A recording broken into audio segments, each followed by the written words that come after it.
we go. Good evening. I am Becca Marks Anderson, President of Temecula Valley Council of PTAs. I would like to thank you all for attending the 2018 Temecula Valley Council of PTAs TVUSD Governing Board Candidate Forum. National PTA, currently celebrating its 121st year, is the oldest child advocacy organization in the United States and celebrates a long history of continually striving to better the lives of every child.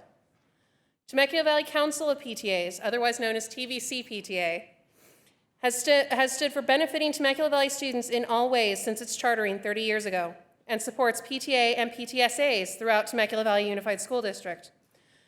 PTA at every level is a nonpartisan, non-sectarian organization existing to benefit students and does not endorse any candidate. We consistently strive to support and effect a high-quality educational experience for every child. The well-being of children is always our focus. Tonight, TVC PTA and its partners in supporting students have come together to provide an opportunity for you, the voters of the Temecula Valley, to hear what the candidates for the Temecula Valley Unified School District Governing Board will bring to the table to support our students.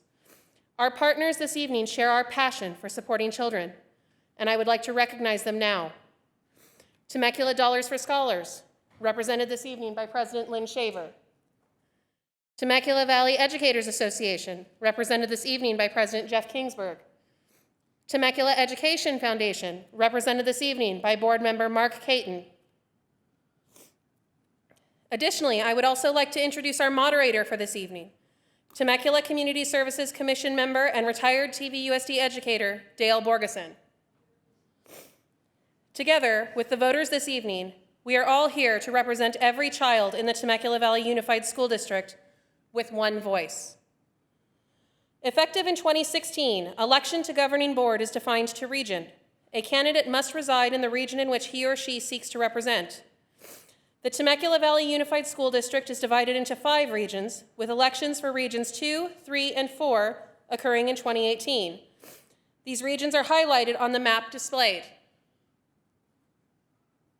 The candidates are as follows. In Region 2, incumbent Sandy HINKSON and CHERYL ECKARD. In Region 3, Barbara BROSCH, DOMINIC CARCIOPPOLO III, VERONICA GODINA, RONALD PRENTICE. In Region 4, incumbent Kevin Hill, Ryan A. BLAIR, DIAN Martin, and Adam SKUMAWITZ. All candidates were invited to participate in tonight's forum. Candidates were contacted via email invitation, mailed invitation, and phone call. All candidates are present this evening. This evening's forum is sponsored by City Councilwoman Marianne Edwards, a longtime advocate of empowering students and effective education, and a staunch supporter of the power of PTA. At this point, Marianne Edwards is unable to be here, so I will pass the floor to our moderator, Dale Borgeson, who will provide instructions regarding the proceedings this evening. Welcome.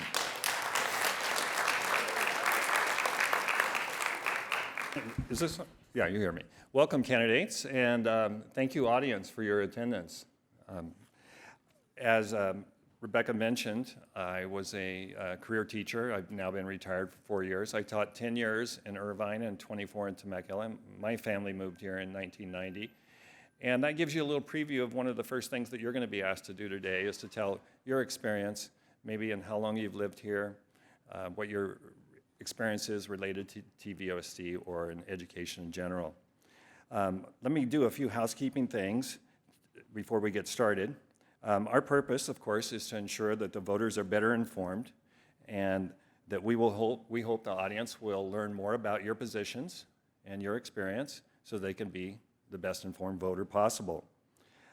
We ask your cooperation as a candidate in adhering to our time constraints and your each turn to speak. So the more quickly and more efficient we are, the more questions we'll have time to be able to ask, thus keeping the audience better informed than if we just get through a handful of questions.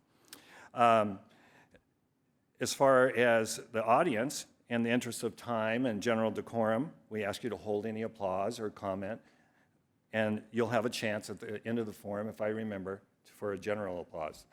Also, we will have, at the end of our 2-hour time period in here, a reception across the way in the conference room where if the candidates choose to attend, you can talk to them one-on-one. Maybe you have further questions that we didn't get to cover together tonight.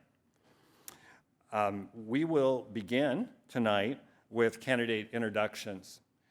Like all of our questions tonight, you get 1 minute. Now, that seems pretty short, doesn't it? Well, if you multiply that out and then you see that we want to get your input on a number of issues, it's the only way we can do it and make it a reasonable evening for our audience. So that's what we're going to do.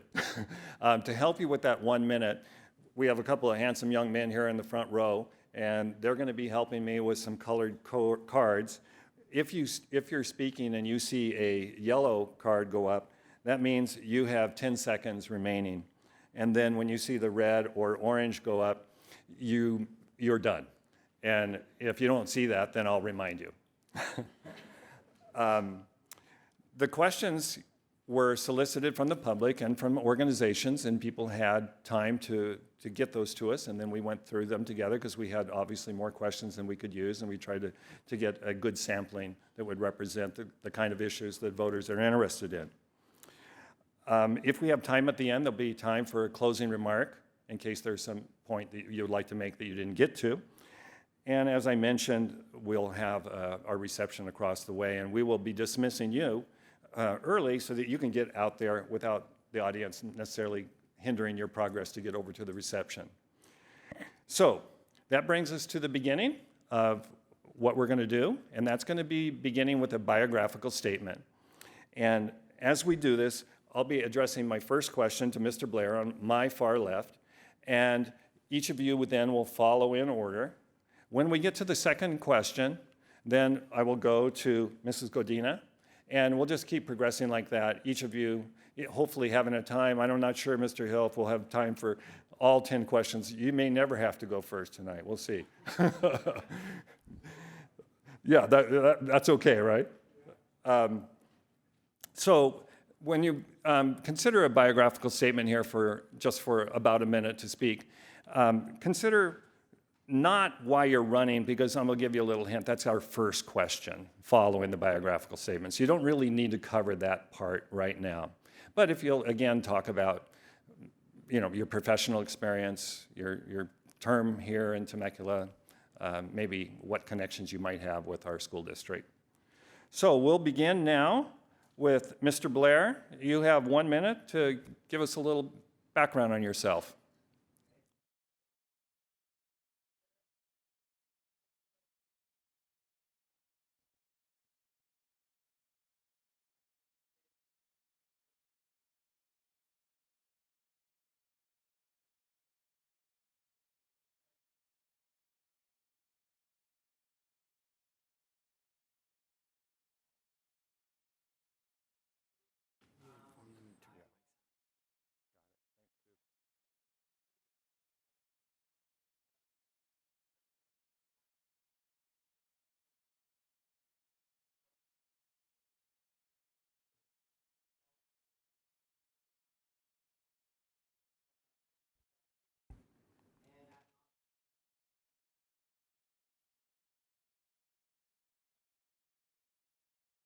Thank you, Mr. Blair. I forgot, and I apologize to Ryan, but I was able to hear you all the way over here, so good job.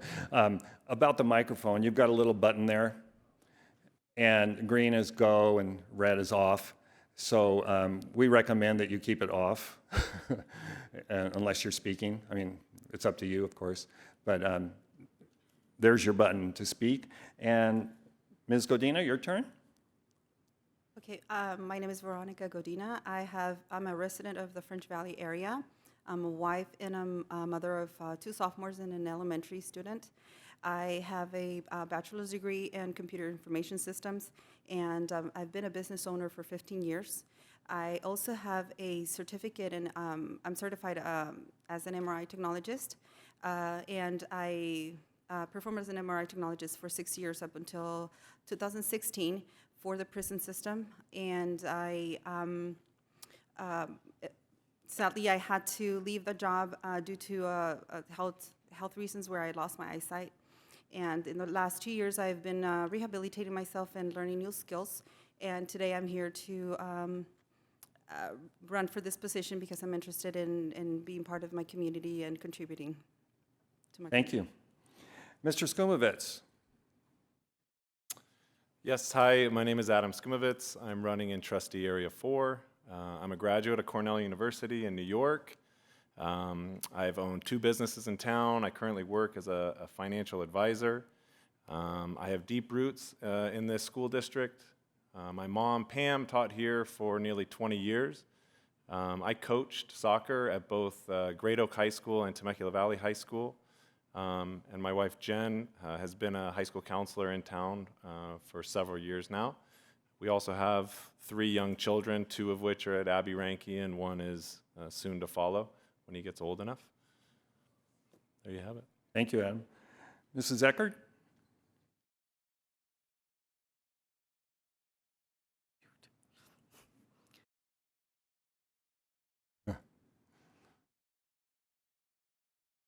Good evening.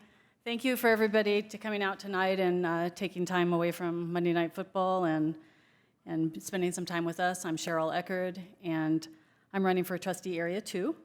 I graduated from UC Irvine, and my husband and I, Dwight, moved here 26 years ago with our 4 children. And like many of you, we came here because of the good schools. Our 4 children attended Temecula schools and graduated from Chaparral High School. They all attended the University of California, 2 at Berkeley, 1 at Davis, 1 at Santa Barbara. And why do I bring that up? Because I believe, and more importantly, they believe, that Temecula schools laid them a good foundation for preparing for college and being successful citizens. Thank you. Next, Mr. Prentice. Yeah, I guess my name is Ron Prentice. I'm running for Trustee Area 3. I guess I'm the only non-homegrown person here. I grew up in Minnesota. I have a bachelor's and master's degree in aerospace engineering. I spent about 41 years in the aerospace and defense industry. My kids didn't go to this school district. They're all, of course, grown up now, but I think that's basically my bio. I lived here since 2003, but in aerospace I've been all over the place, satellites in Silicon Valley, working for Boeing for a while on commercial airliners, the B-2 bomber for a while. So that's my bio essentially. Thanks a lot. Mrs. Martin next. Good evening, my fellow Temeculans. My name is Diane Martin, and I am running for the school board in Trustee Area 4. My family and I have lived in Temecula for the past 28 years, and we have owned and operated the original Togo's Eatery off of Front Street, just behind McDonald's, for those of you that have been around for a while. I'm entering my 28th year in education, working for the Parish Union High School District. I've spent 10 years as a classroom teacher, 12 years as a teacher on special assignment, where I facilitated and coordinated our state and federal programs, and the last 5 years in an administrative role as Director of Learning Support Services. I hold a bachelor's degree in business administration, a single subject credential, a master's degree in special education, and an administrative service credential. I'm very excited to be here tonight to answer as many questions as I can, and I look forward to meeting you in the reception following. Thank you. Thank you. Mr. CARCIOPPOLO. Hello, my name is DOMINIC CARCIOPPOLO III. I'm a 31-year resident of Temecula, back when there were no stoplights at all anywhere. I'm an Eagle Scout, produced out of Troop 148 out of Temecula, and I graduated first full 4-year graduating class of Chaparral. I was educated through K through 12 in this district, and I believe that I am an excellent example of what a product from this district could be. I believe I have a unique point of view regarding the district, both internally in the classroom as a student and now as an adult myself. I have a bachelor's degree in communication. I'm currently a CEO of a construction company and sit as the president on the board, as well as I'm looking forward to, speaking with everyone, and I'm a boots on the ground type candidate, and I want to talk to everyone here. If I don't talk to at least half of you, I've failed today. Thank you. Ms. HINKSON. Hi, good evening. My name's Sandy HINKSON. I am the incumbent in Trustee Area 2. having served on the Temecula School Board for the last 4 years. In addition to that, I'm a retired Temecula teacher with 22 years teaching in the classroom at various levels. I have a master's degree in teaching and a Bachelor of Science in biology. Prior to teaching, I was in another career. I spent 15 years in business. I was a store manager for Target and as well as for Montgomery Ward's back in those days, if any of you remembered that far back. We were also small business owners locally. I have a grown son who left to go to college and worked out of the area, but returned, thankfully, because I now have 2 grandchildren here in Temecula. One is school age in 1st grade, and the other one not quite yet. Thank you very much. Mrs. Brosch. Hello, my name is Barbara Brosch, and I'm the candidate for Trustee Area 3 French Valley. I'm a 30-plus year resident of French Valley and a Temecula Valley High School graduate. I married my husband about 20 years ago, who is also a graduate from Temecula Valley High School. We have 2 children, one who graduated last year from Chaparral High School, and I have a freshman at Chaparral High School this year. For the past 13 years, I've spent my time volunteering at the elementary, middle, and high school classrooms, on the board of the French Valley Baseball and Softball Association, a volunteer for Make-A-Wish, and Chains Inspiration. I'm currently serving my 2nd term as Chaparral High School's Education Foundation President, focusing on fundraising, budgeting, and guiding parent support groups. Professionally, I'm a landscape sales and marketing executive specializing in building parks and playgrounds, focusing on inclusive play for children of all abilities. Thanks. Mr. Hill. Yes, I'm running for Area 4, and I've got 4 years' experience on the school board. My wife and I moved up here 22 years ago. We have 4 daughters, all of which graduated from TVUSD. I have 2 grandchildren that are currently attending. I'm a retired police officer after 25 years with the police department, and I've got 3 master's degrees. One is in special ed, and I'm currently a master's degree, and I currently hold a special ed credential, and as a school psychologist, and I hold that master's degree as well. That's basically about it. That's what I bring to the area. All right, thank you, Mr. Hill. You guys did an excellent job. Everybody adhering to the time. And I'm going to break one of my rules. I said no applause, but I think we should give them some applause for doing. And just like when I taught 3rd grade, don't you all feel better about yourself now? So now we get into our regular questioning pattern, where I'll begin with Ms. Godina. She'll go first on this question, and then we'll pass that first baton on to Adam and so on. So, Ms. Godina, the first regular question to you is what I promised. We're going to just simply ask you why you're running for the Temecula Valley Unified School District Board, and, of course, why do you think you're qualified?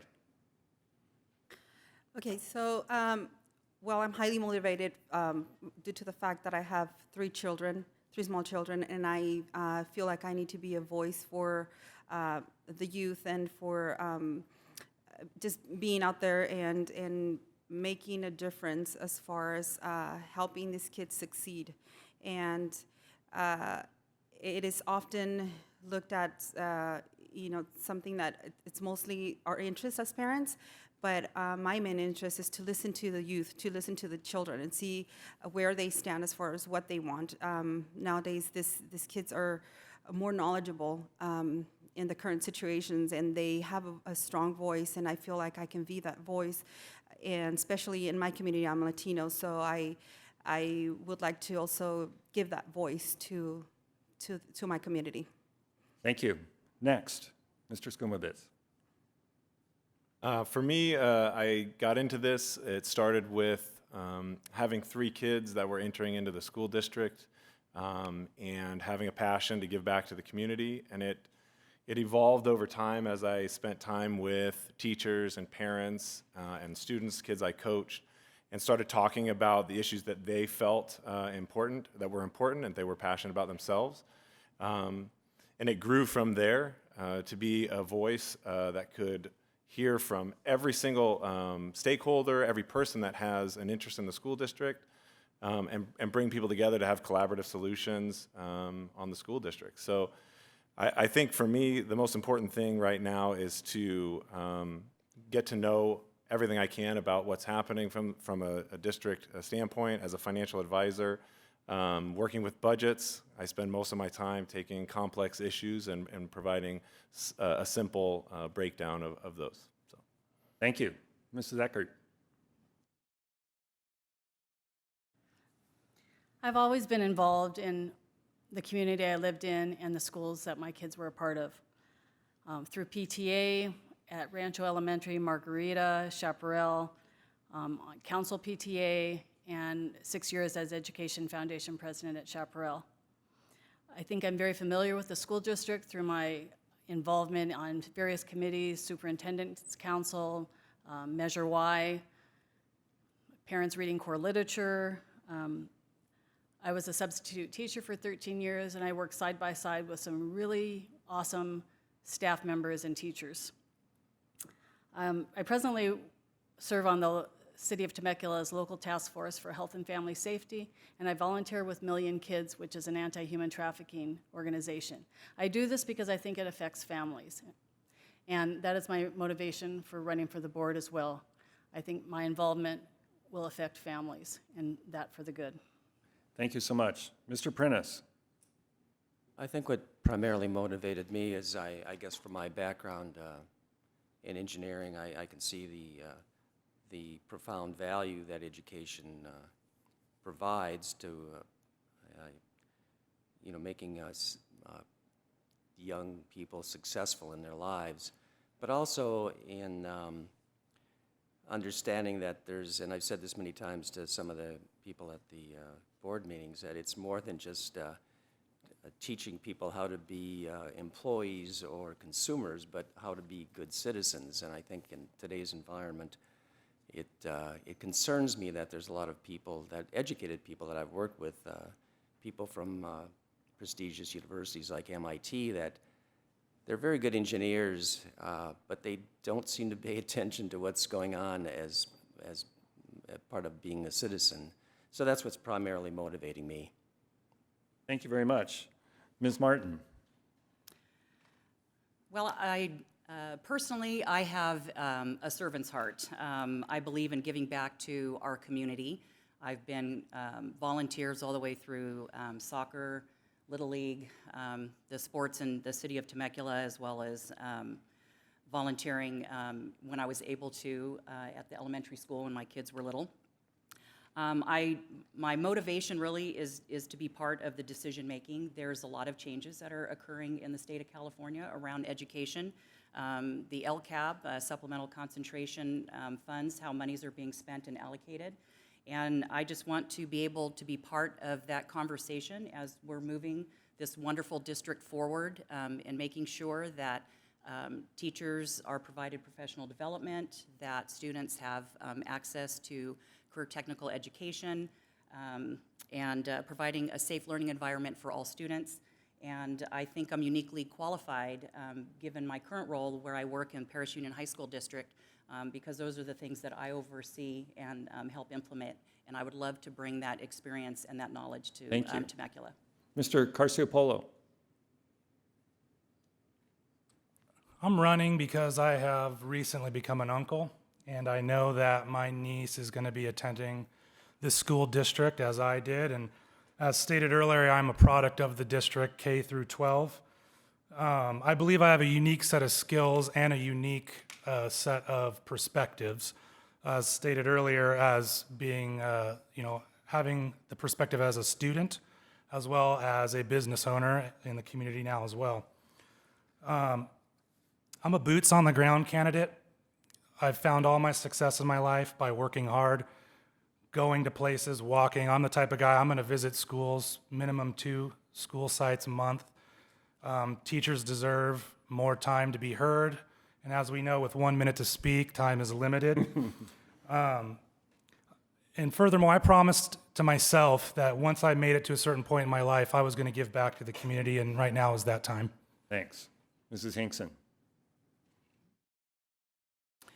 I'm running for re-election to the school board because I have a passion for improving educational opportunities for our students. Also, I believe that the school board benefits from having the perspective of someone who has actually been in a classroom for an extensive period of time. And additionally, I'm very proud of the results that we have been able to achieve over the last 4 years. And I'm hoping for an opportunity to continue to serve our students and continue our efforts and momentum on many projects that we're working on. I'm committed to providing excellence in education and preparing our students for success in the 21st century. CTE, I think, is a very important thing that we're working on right now, as well as a lot of current issues that are of concern with school safety, equity, social and emotional health of our students, and so on. Well, since I have 10 seconds left, I have to say that I left out in my bio that my husband, Brad, is also a retired teacher and band director from our district Thank for you. 34 years. All right. Ms. Brosch, sorry. Okay. I'm running because I feel like this is my next step. I have volunteered probably at every level at each of the 3 schools that my kids have been in. And that has afforded me to be on things like WASC committees and to really understand what was going on within our schools. In French Valley, we've never had this opportunity before, and I don't think that the parents in that area have been too involved because they didn't realize that they too have a voice. I want to be that person that bridges the gap between the schools, the children, the teachers, the district, to really bring forth the issues, understand, listen, be on site, be visible. I think that's probably one of the biggest things that I have learned as the foundation president at CHAP, that just hearing the issues that have come up and helping people come up with their results truly has been such a rewarding time for me that I'm ready to move forward and continue that on larger scale. Thank you. Your turn, Mr. Hill. Yes, I'm qualified because of the 4 years that I've already spent on and I know how it works with the district. Basically, I'm in my second career as a special education teacher. And basically, I'm coming at it from the student standpoint as well as the employees' standpoint in special education. And that's the area that I'm specifically interested in improving, is for the special needs kids. All right, thanks a lot. Mr. Blair. Yes, I'm running. I love Temecula. I love the school system. I love what our area has been achieved. But I'm running for really many points. I'm going to name 4 really quickly. I think the money should follow the student. Okay, I think that we have a lot of opportunities to expand from just our school boards to charter schools to private schools, and someone's got to fight to get that money to follow the kid where they want to go. Okay, because you take your kid to a private school, you cannot do that. Okay, you cannot follow that money. It can't be achieved on this level, but we can start the talk with the school board and force it up through the government. Also, bureaucrats should not be telling us how to teach our children. People in Washington, D.C. should not be telling us what we need to teach our children over here in Temecula, California. We need to be able to design programs that help our kids to be successful. The San Diego market is full of great opportunities straight out of high school. We should be able to teach our kids, train our kids to get out of high school right into a career without having to worry about college debt and be successful in life. Thank you, Mr. Blair. I needed 3 minutes. Yeah. Well, there's the reception following. We'll have a chance. So now we're on to Adam, right? Mr. SKUMAWITZ, the next question begins with you. Given that safety in schools is one of the most hotly debated issues in America right now, can you explain your position regarding arming staff with guns in the classroom? I do not support that. We'll start there. I mean, I know the school district has already hired a consultant to do a full rundown of all the different deficiencies or areas we can improve our school safety. And I know they're working through that, and I'd love to see that. My point on that is I had a conversation with a Temecula Valley grad this summer who came up to me, and I told her, hey, I think I'm going to be running for the school board. And she said, you know what, I actually wrote a letter to the school board and to the mayor because we were talking about school safety, and I'm in a classroom, or I was in a classroom as a graduating senior, that you couldn't lock the door from the inside. So that if there was an issue, the teacher would have to go outside of the classroom to lock the door. She was concerned about it. She had anxiety about it. She talked about it. I feel like the conversation needs to start at some point to engage the students in what they feel. And then it should expand to what the parents feel is important. So there Thank you you. go. Yeah. Mrs. ECKARD.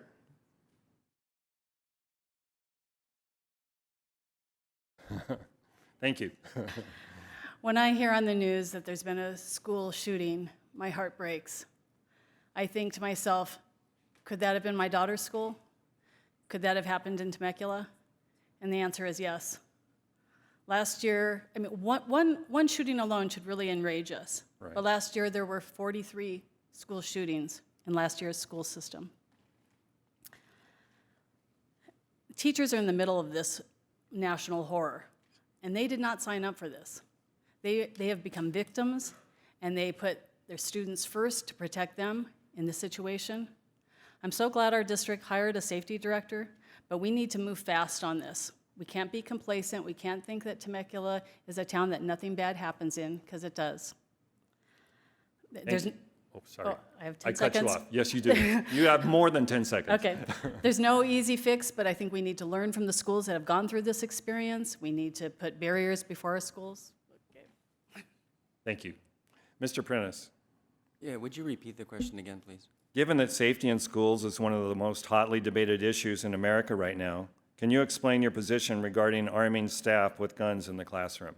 Yeah, I would be very much against arming the staff. I think that in general, I'd leave teaching to teachers and law enforcement and safety to a uniformed officer. I think it's probably, it will incur more casualties if we have more guns in the classroom. I think that's a kind of a crazy idea. I noticed that there were studies after Sandy Hook that said that if they could just lock the doors, it would have saved a lot of people. And I think that was brought up at one of the local board meetings here by the consultant. So yeah, I'm in concurrence with one of the other candidates that no, I don't think we should be doing that. Thanks. Mrs. Martin.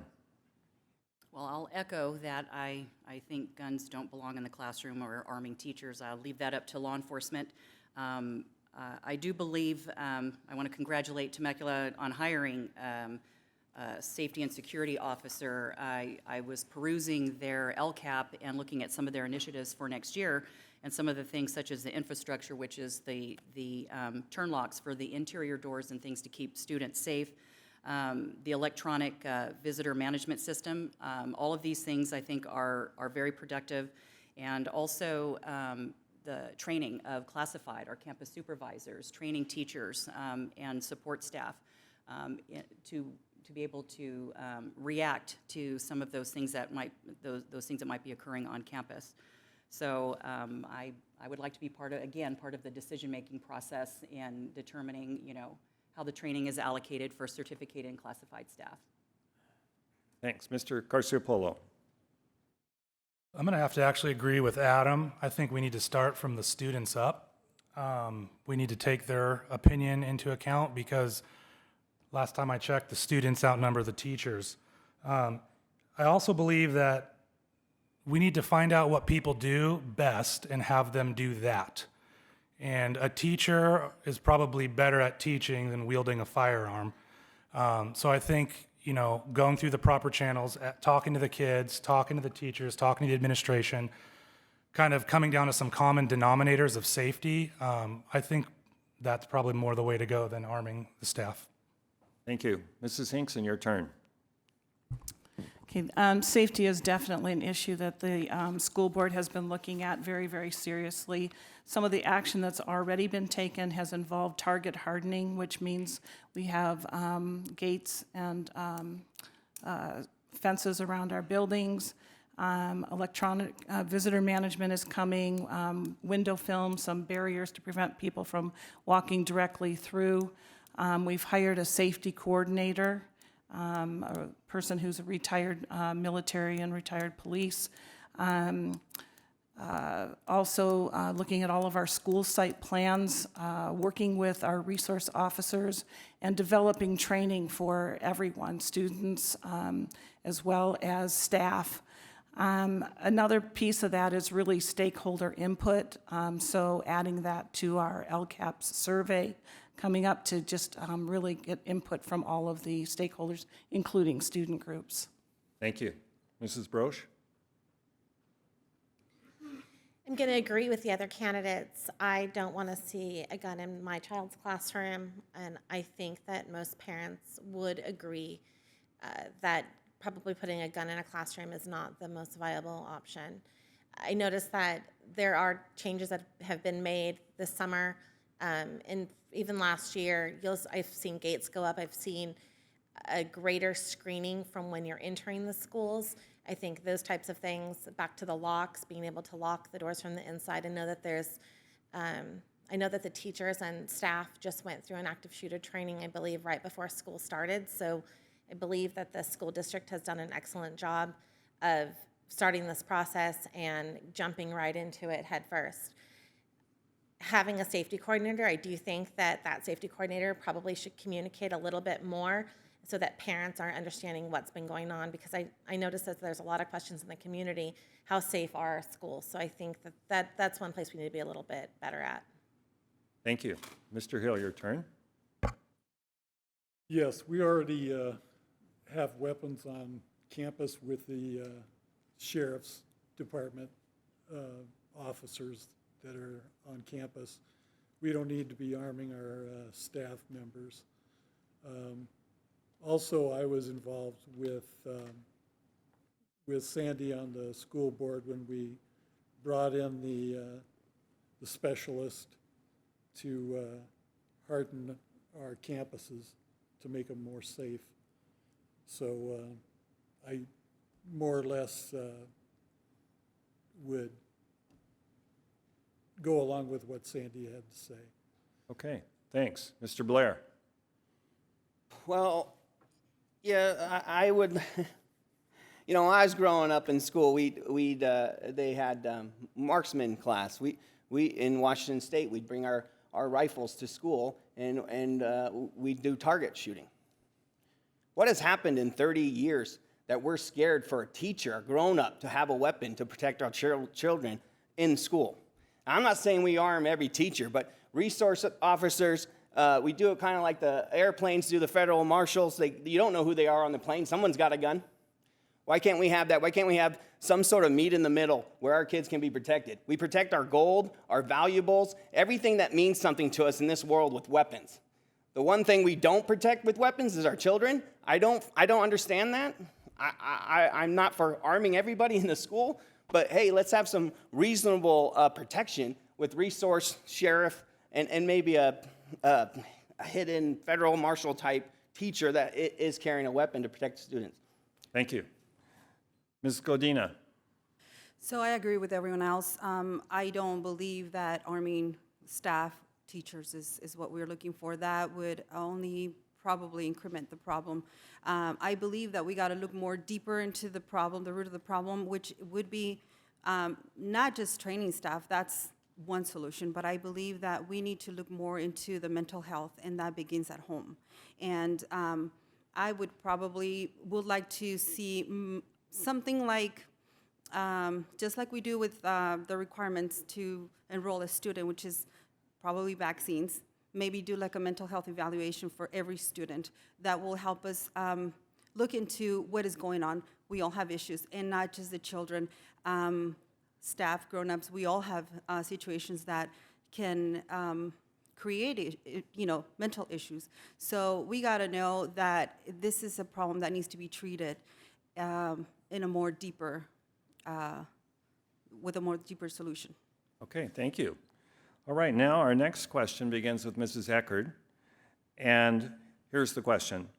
With the increasing number of non-traditional families in the country, and especially here in Temecula, what's your vision for the future of inclusivity and diversity in Temecula Valley schools? Okay, that's a great question. I think our stakeholders are very different, and because of that, that's what makes our schools so strong. I don't see that there's any way, I mean, I think that we do need to have programs to prepare our kids to be a global citizen, and a global citizen comes in every different color, shape, and size. Right, thank you. Mr. Prentice, your turn. What was it you said, non-traditional families? Is that what I'll you said? repeat it. It's a pretty complex question. So again, with the increasing number of non-traditional families in the country and especially here in Temecula, what is your vision for the future of inclusivity and diversity in Temecula Valley schools? What do you mean by non-traditional, though? Families probably different than the family that we maybe picture in the 1950s, mom and dad at home. So ethnic differences, racial differences, that's the kind of thing you're talking about? Well, I mean, I think that the district already, I thought that we are basically race blind here. I mean, we provide opportunities for everybody, no matter what their race or now I think it's gender identity or any of that kind of thing. I mean, I think we do a good job already where we don't make any distinctions at all that way. I think that's what we should be doing, and I think that's what we are doing. At least that's my understanding in going to the school board meetings. All right, thank you for your opinion. Ms. Martin. I believe all students should have a safe and secure learning environment. I also recognize that a lot of our students are struggling with identity and gender equity. I believe that in cultural sensitivity and diversity, I think that those are things that need to be considered as far as training, professional development training, also for student focus groups, ways that we can better communication to bridge those gaps and those misunderstandings or miscommunications, or wherever there is a bridge.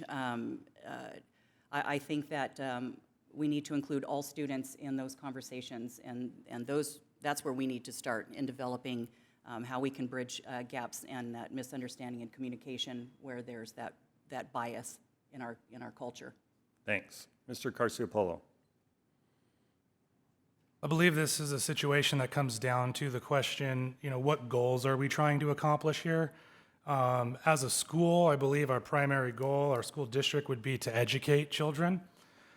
So I think we need to prepare all and any students for a proper education to be successful out in the real world as a general rule. And as far as anything else, if we prepare them enough for the real world, they're going to have an awesome launch pad to have a stronger foothold to take care of themselves and those types of social issues out in the real world on their own. Thanks. Mrs. Hinkson, your turn.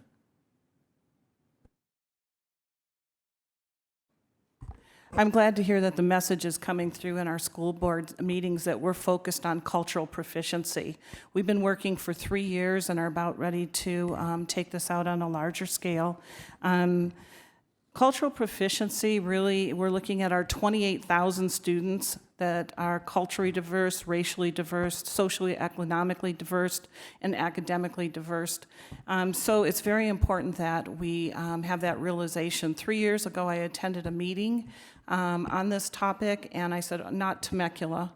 And I came back and looked at our dashboard data, and I was shocked to see that if I looked at our African American students, they were all red, meaning that they weren't performing at the level that they should be. So cultural proficiency is something that we're working on. We have a focus on.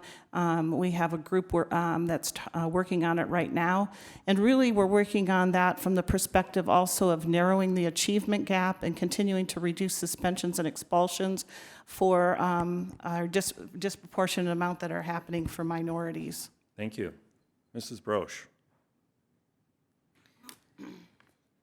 I believe every student should have the same equal opportunity to learn and feel comfortable in their environment.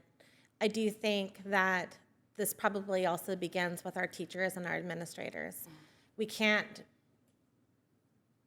change what students learn at home and what they bring to school, but we can educate the students and be vigilant in watching conversations that are going on, seeing.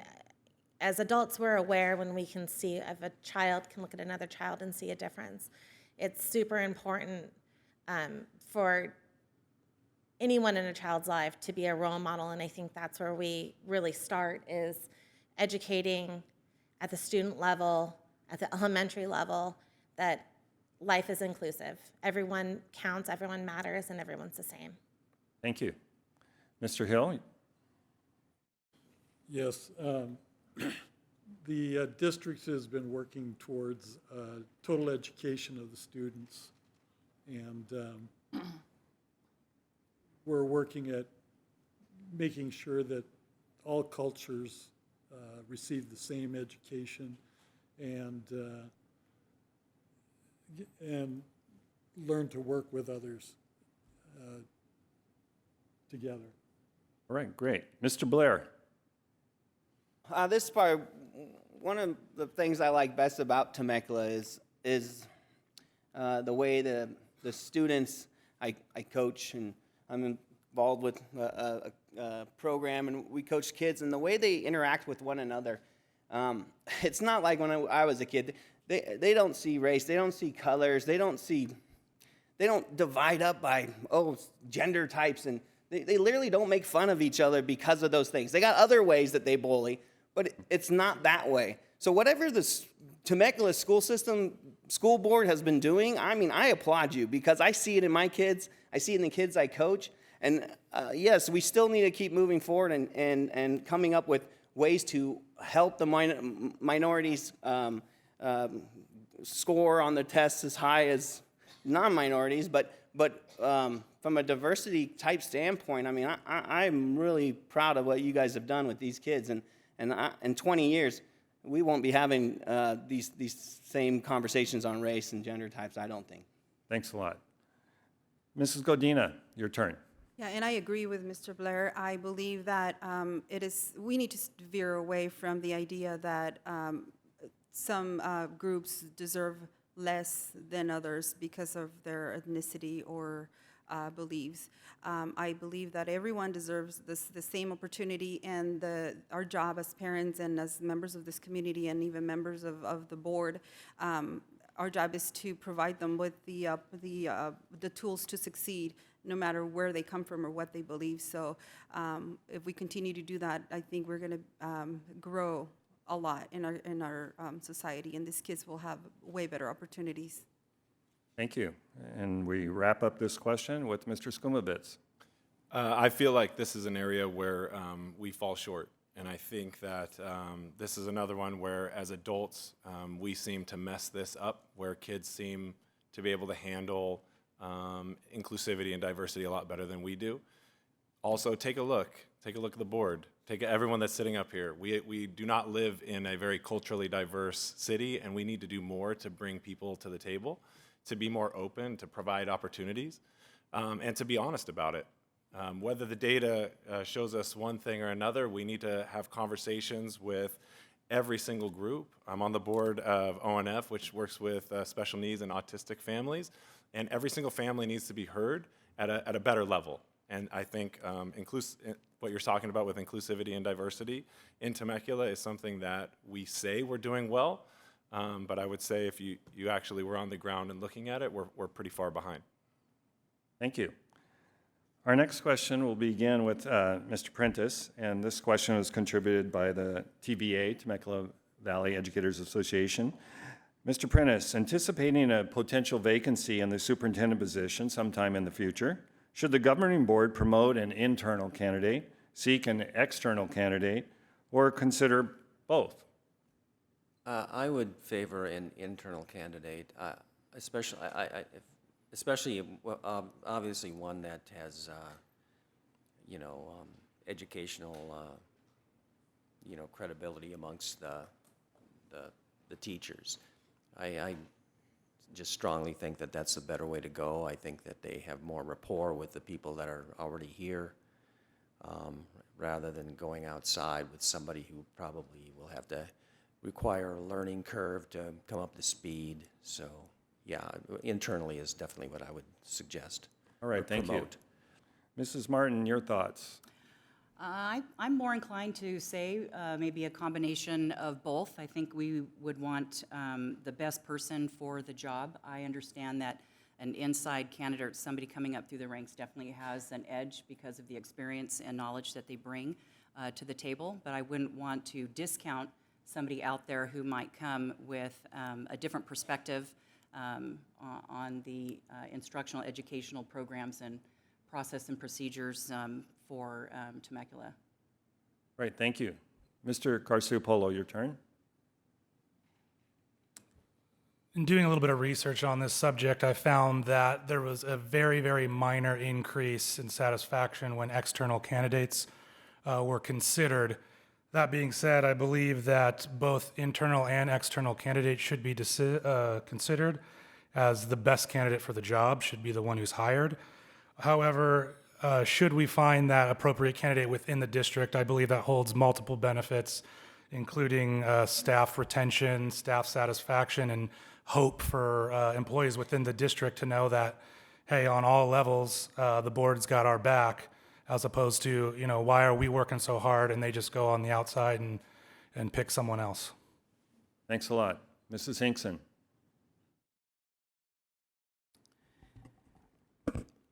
Okay, that's a difficult question for me to answer because I'm in a little different position than the rest of the people who are answering that question. As a seated board member, I'm subject to the Brown Act, which means that things that we might discuss in closed session or things that we might be voting on, I rarely can't share and discuss in an open forum like this. What I can tell you, though, is that personally, I would support having the best candidate for whatever position it is in our school district. That's what's made our school district what it is.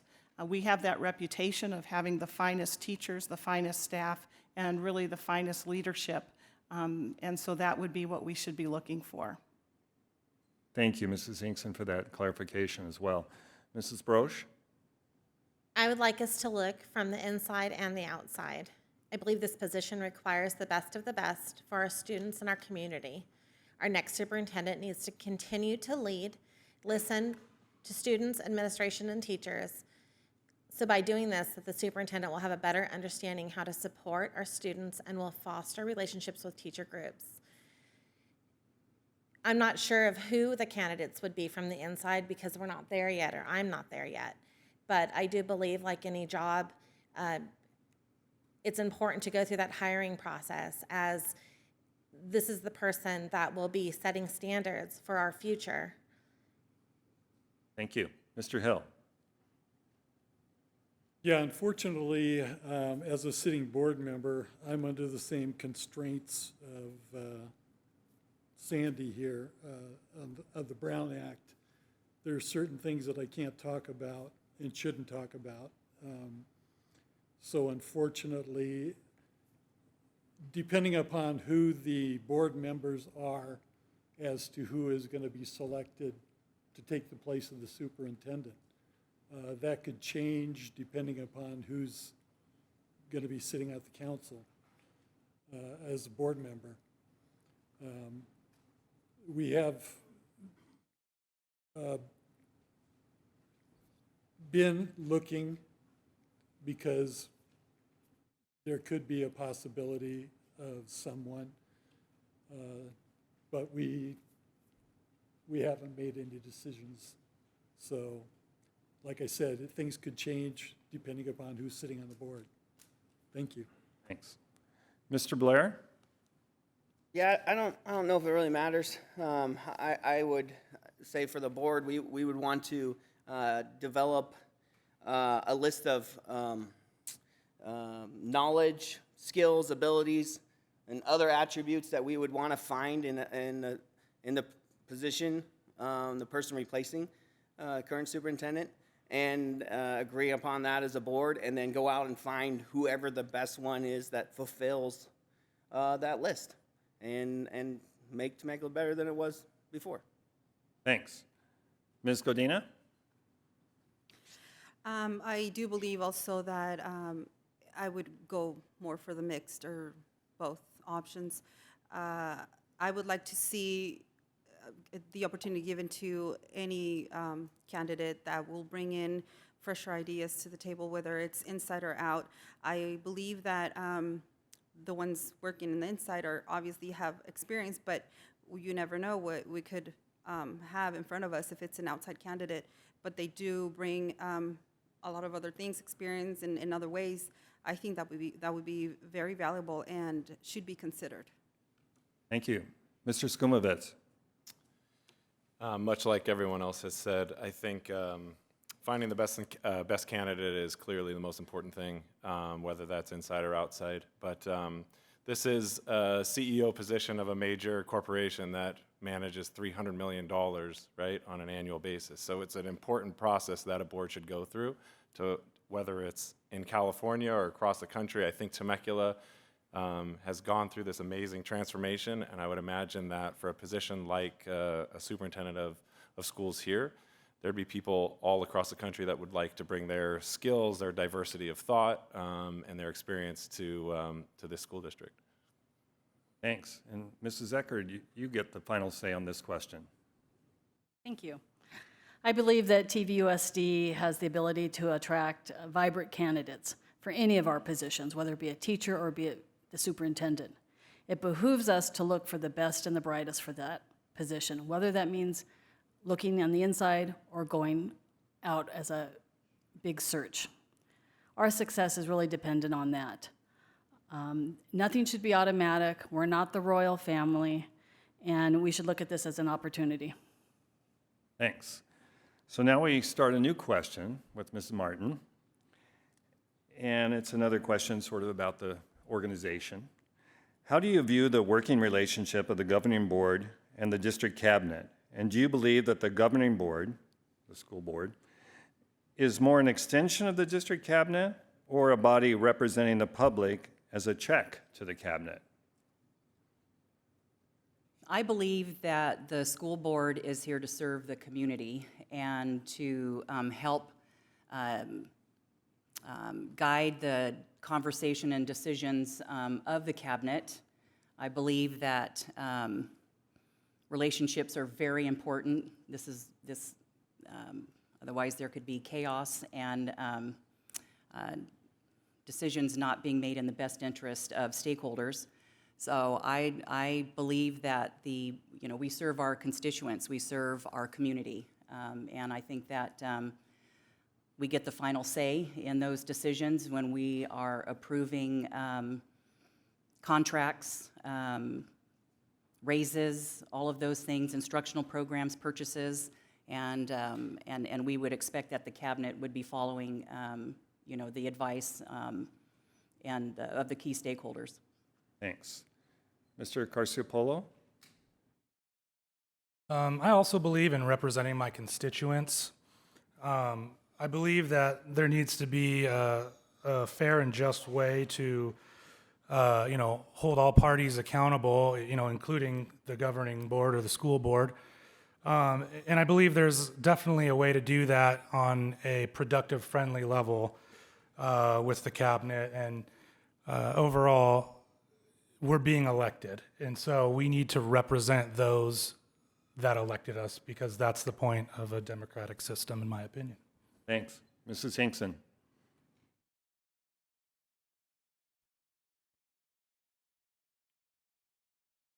Okay, well, first of all, the governing board members are elected, so we're here to represent the voters.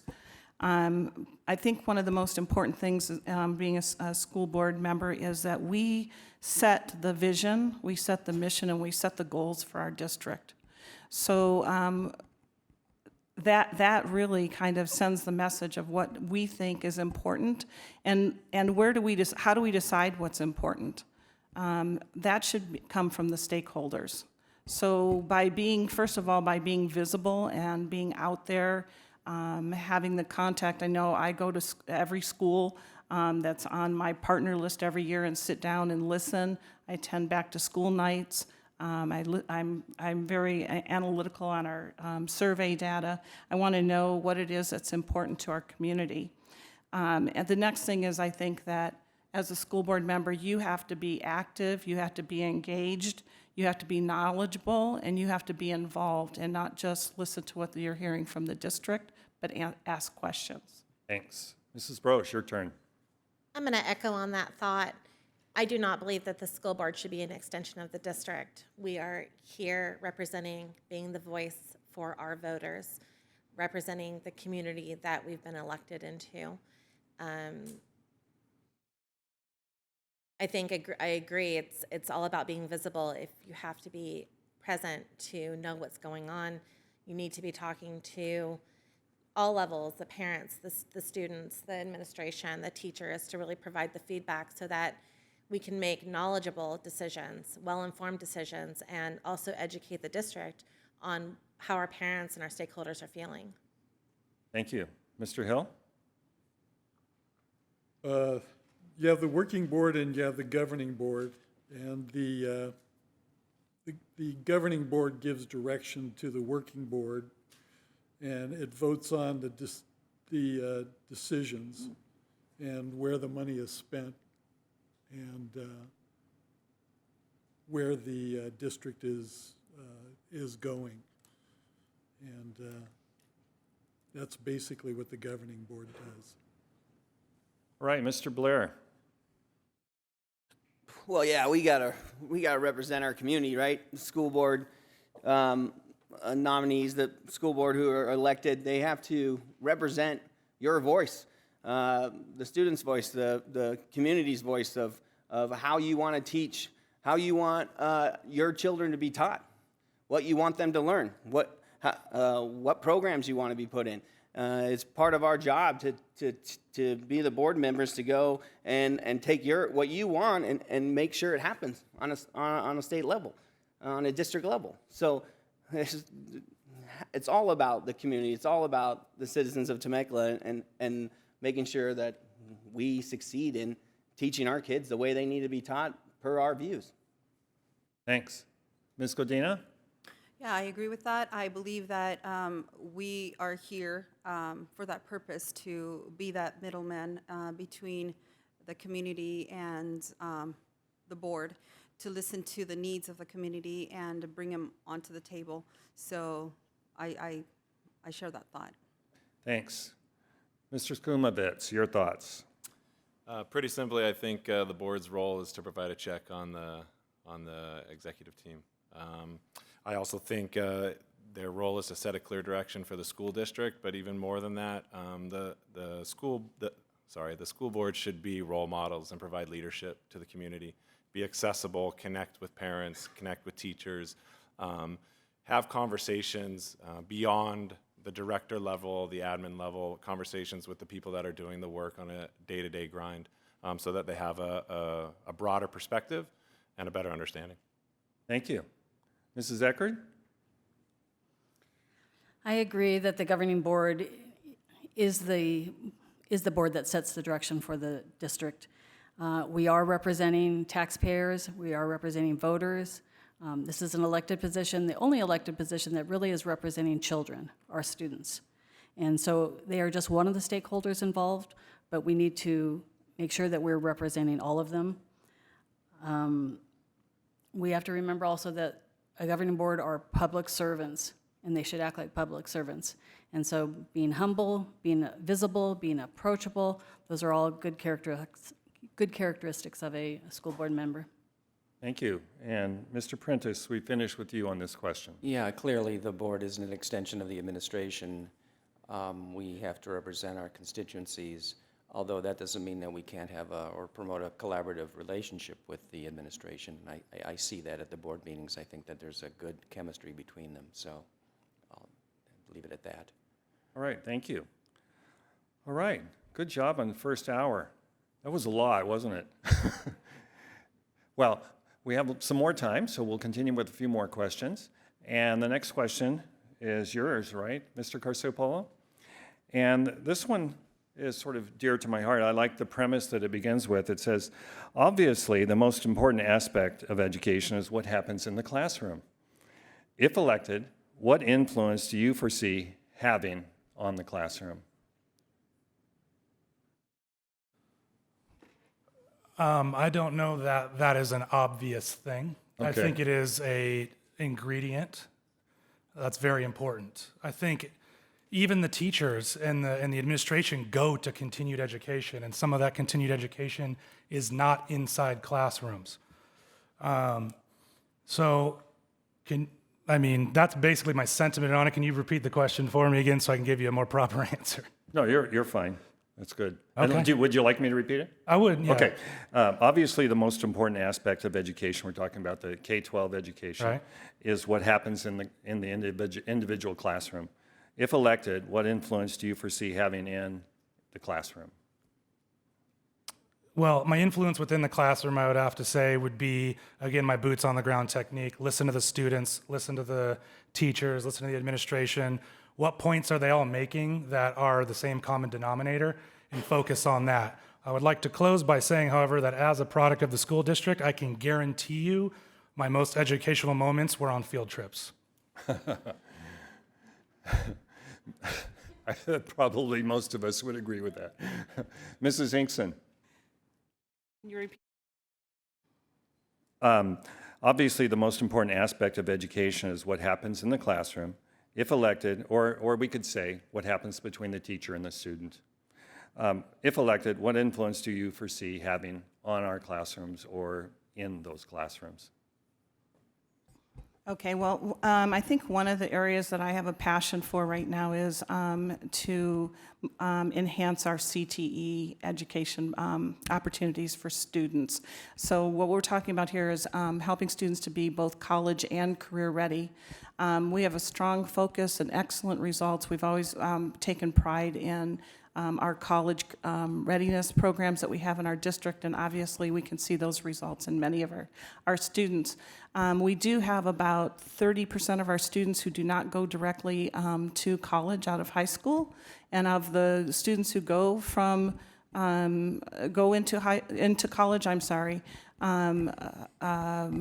about 50% of them actually graduate after 6 years. So, the end result is CTE programs help to prepare our students for careers in a variety of industries, and I think that that's an area that I've been trying to focus on, a direct improvement in our classrooms. Okay. Mrs. Brosch. It's an interesting question because I actually hadn't really thought about that, what our role would be. I think in a couple different ways. I think for us to be role models for our students at all levels, continuing the programs that have set forth, the CTE programs. I know that each of the schools are building stronger accessibility to them for students, giving them gateways to do other things than go to college if that's not in their plan. I think that also brings up other points of things like Kindness Week that we just had within the district, and bringing that to be more than just 1 week, but a philosophy at the ground level.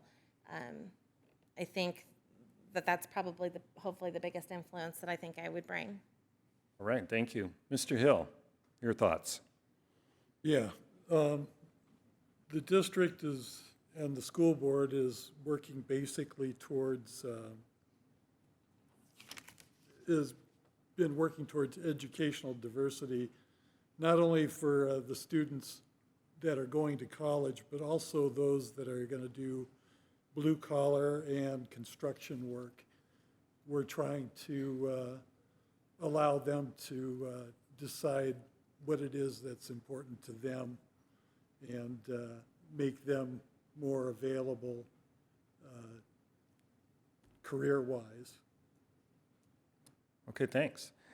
Across the room, Mr. BLAIR. Yeah, well, I'm in construction, so the CT programs are something that I would like to enhance greatly in this community. The San Diego County and Riverside County has so many great career opportunities for children who don't have college degrees, for students that don't want to go to college, for students that go to college and say, that's not for me, get out. I went to college for 5 years, then got my master's, and then went into construction. I'm pretty sure I could have made the same amount of money if I just would have went in construction and been farther ahead. I like construction. I like building stuff. But I was told, hey, go to college, go to college. I'm happy with it. It was great. It was $200,000 I paid. But we have a great opportunity to give these kids resources. I want to partner with local businesses in the trades, work on training programs where by the time they graduate, they have 2 years of training to be able to go out and make a prevailing wage income, which is anywhere from $25 to $48 an hour. Thank you. Mrs. Godina.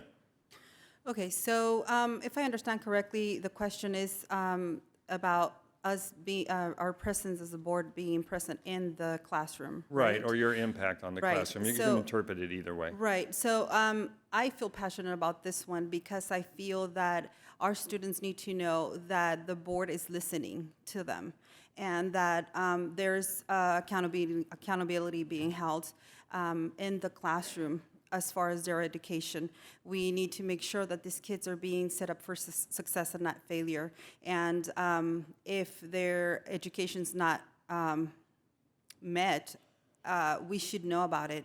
And we should pay attention to those classrooms and what's going on in there, how these teachers are teaching our children, if they're preparing them for the future. Because ultimately, that's what we want. That's the purpose. We are preparing for these children for the future to go out there in the working field and be successful. If we're not handing them these tools, then I believe that we are failing, as not only as a society, but also in doing our job and making sure that they're being prepared. Thank you. Mr. SKUMAWITZ. I think it starts with teachers and students feeling like they have an advocate on the board, someone that they know, someone that they've seen, and someone they can talk to. I remember going to supply stores with my mom where she would spend her own money every single week to supply her classroom with what she needs. I think it also goes down to making sure that from a budgetary standpoint, we're supporting our teachers and our kids from everything they need, from technology, where I think we're still quite a bit behind. We need to be one-to-one, which means every kid has access to a laptop or a Chromebook, I know they talk about, and so that we can create environments that start to look closer to what a 21st century education should look like. Thank you. Mrs. ECKARD. I think board members' influence would be indirect. Of course, I think they should be visible and be on campuses. And when I say on campus, I don't mean just circling the outside of the classroom or poking your head in like you're doing an observation, but really being present to those teachers and staff members and students. I think it's important that we know what teachers have to work with and what students have and what they're lacking in their classrooms, including technology or books or supplies. I think the CTE program is wonderful. I think it's a boon for kids to have several different pathways to choose from, but I think it's weak at best in our district.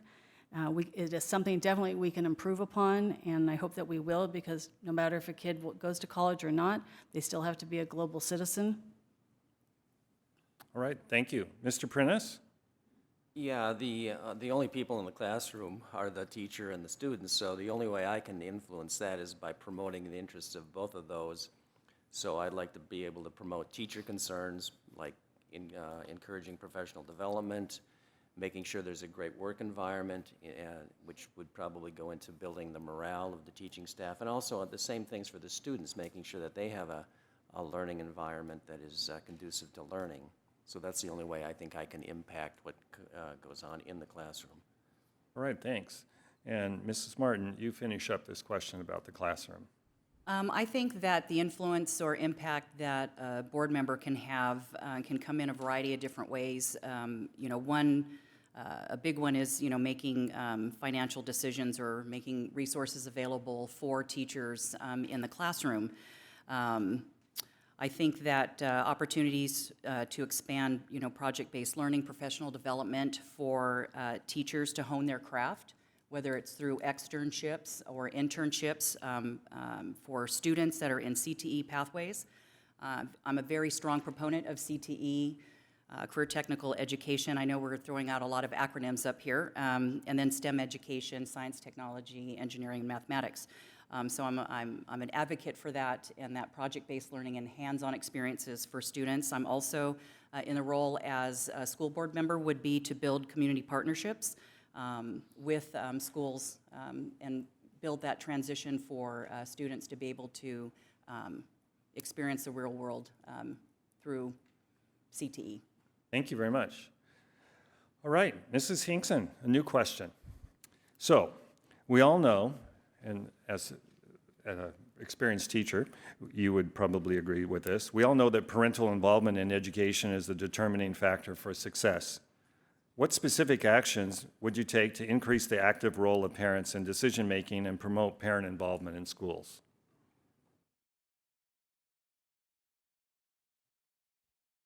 Okay, you're really talking about family engagement here, having parents involved in every aspect. I think one of the important things is communication.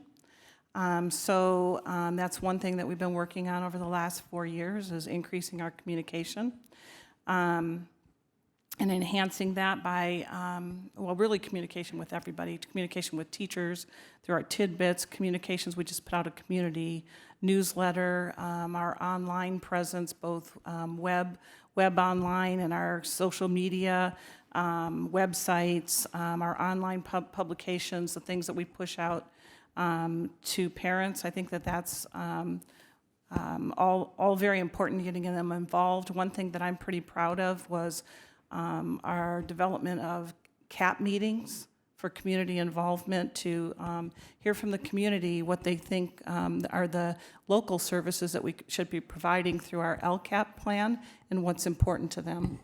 Thanks. Mrs. BROSCH.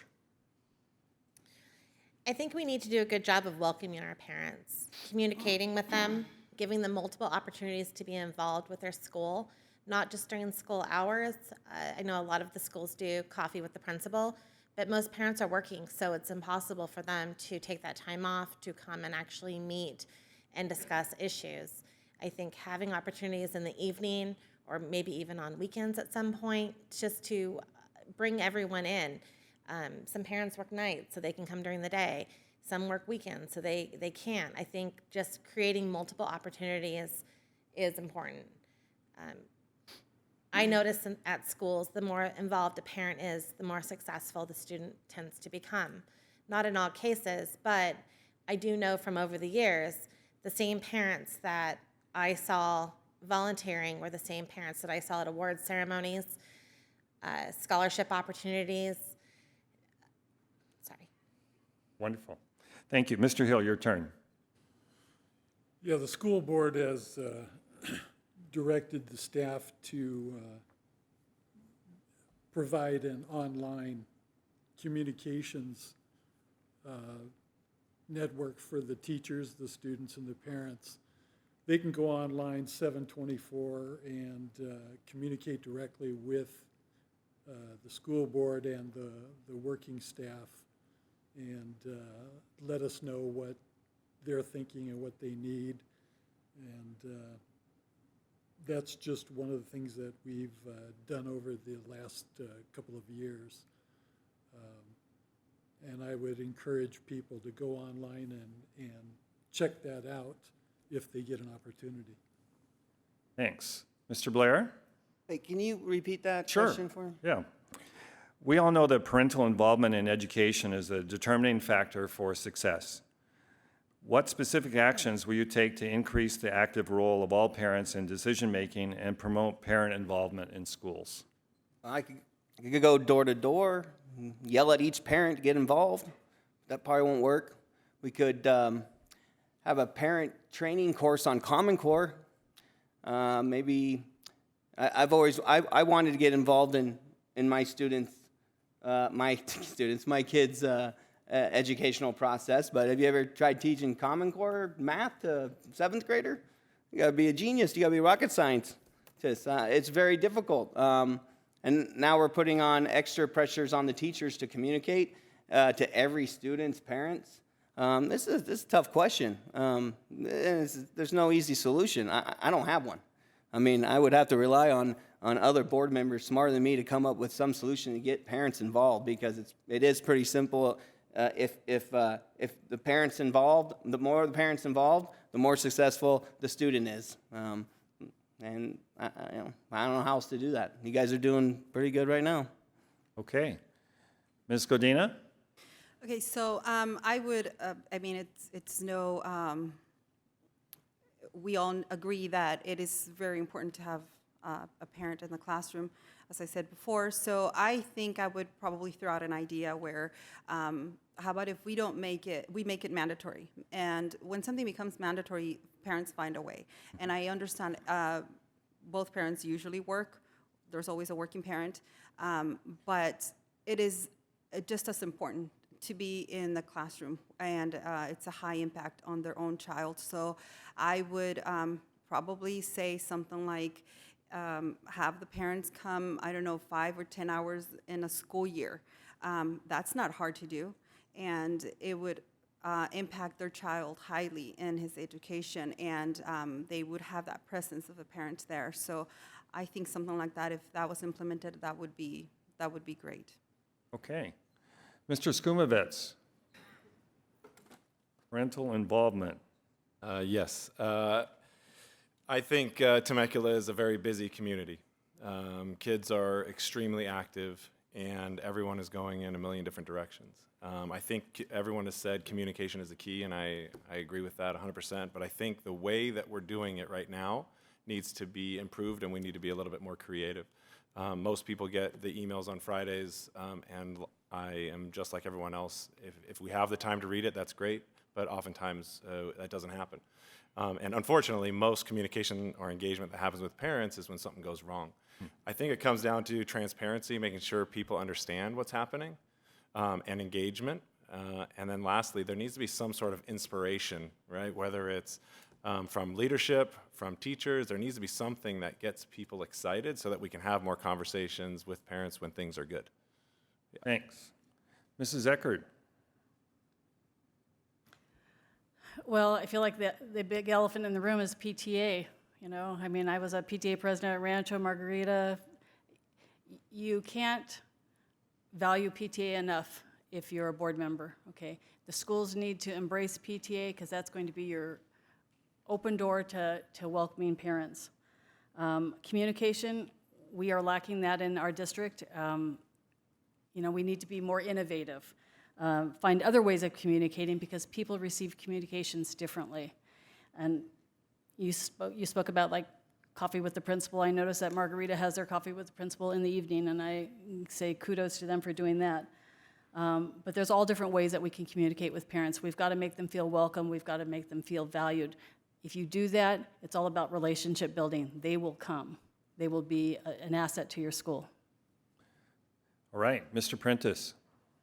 Yeah, like the other members here, I think communication is the big thing. It's just that most people, most parents, they don't really get involved unless they think something is wrong. And the only way they can figure that out is either they go, usually there's a sort of a back-to-school night, or there's periodic meetings with the teachers. I know my grandsons go to the Hemet School District, and they have a thing called Aries. I don't know if they have it here in our district, but you can go on and you can see how everybody's doing on every subject. And I've used that quite a bit. And you can go in there and then you can email the teacher. So that's one good way. It's probably a pain for the teacher, but I find that to be, you know, very good way to engage the parent. I mean, you go look and you can just see, hey, you haven't handed in these 3 assignments, you know, and then you can, you know, talk to your children, or you can talk to the teacher. So that's the way I think we should do it here. Okay, Mrs. Martin. Well, I'm not really quite sure what happens between elementary school, middle school, and then high school, where the parent engagement just completely drops off, where I guess kids are now self-sufficient, can make their own decisions, can get them, you know, can organize themselves in their backpacks. I found that not to be true. It is something that I think we all struggle with as parents, but we're talking about communication. I think we need to ask our parents, you know, what is the best form of communication? How would you like to receive the information coming out from the schools?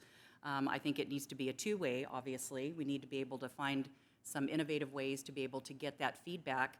I also think we need to ask our parents, how can we help support you and your children at home? How can we build capacity with you when you're dealing with Common Core, or you're dealing with trig, math, science, and all of those content areas? How can we help support you in those efforts and having your child be successful instructionally and academically? Thank you. And Mr. Carciopppolo. This is a subject I would personally really enjoy digging deep into if I was a school board member. I think off the bat, I would try to switch my view a little bit on it, and I would look to, if we can excite the students, then the parents are going to get excited. Right now, most kids are going home. Their parents are asking, how was your day? Oh, it was cool. Yeah, it was cool. But, okay, well, whatever. Why am I getting involved? But if they come home and they're like, man, I'm excited because of this and that, that's going to spark something in their parent. It's at least going to plant a seed. Maybe some things like fun community service events, or even compliments to the students. I find it very, very powerful in my own business to give monthly compliments to each individual, because most people are hearing negativity. So if that student's coming home with a little paper that says, you know what, Johnny did awesome this week, and I want you to know that your son's awesome, or whatever, I think that's going to go a long way. Okay. So now, another question, and we start with you, Mrs. Brosch. Do you believe that fine arts are part of a comprehensive education? And if so, what do you specifically plan to do to ensure these programs prosper in our schools? I absolutely do. Our music and arts, our programs are vital to our students. Budget cuts seem to always affect those groups the most. Music and art need to be a daily part of our children's lives. VAPA programs help the body and mind work together, music strengthening memory skills, and also improve academic performance. They also give creative expression to a child, students who may not be the most outgoing child. A study by Carrie Friedman that I read from Northern Illinois University reported that art education teaches students to interpret, criticize, and use visual information. I think for some students, this is a way of learning. And without these programs, we're almost cutting off the legs of certain students by keeping other programs alive that other kids can do well at. I think we have to keep it. I have to avoid doing those budget cuts to cut those programs first. Mr. Hill? Unfortunately, Sacramento only gives us so much money. And having been a board member for 4 years, you have to cut certain things. And unfortunately, one of the things is it winds up being fine arts. And even though I agree we need to keep fine arts any way, shape, or form, sometimes the teacher does it on their own time as a freebie. And that's what we have to just entrust, that it will be kept that way.